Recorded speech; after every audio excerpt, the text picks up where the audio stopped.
संगवारी हो, जय जोहार, जय छत्तीसगढ़। और साथ में श्री शिवाय नमस्ते। संगवारी हो, आज हमन अपन पूरा परिवार लेके आए हन। आप मन देख सकत हो, रिंकी हमारे साथ में है, मोर माता जी है और मोर भाई साहब हेमंत साहू जी। हमन सबो परिवार आज बालोद के ये जुंगेरा में आए हन। आज शिव महापुराण के जबरदस्त 5वां दिन आज सुने बर देखे बर मिली से। आज आप मन देख सकत हो, लाखों व्यक्ति पूरा छत्तीसगढ़ से आए हुए हैं। आप मन देख सकत हो, इतना भीड़ है यहाँ। कम से कम हमला निकले बार 1 से 1.5 घंटा लगी।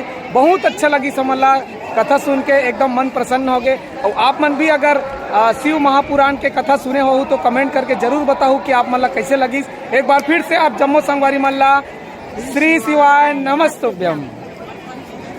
जय शिव शंकर जय भोले बाबा, ये मन मेरा तुझसे ही लागा।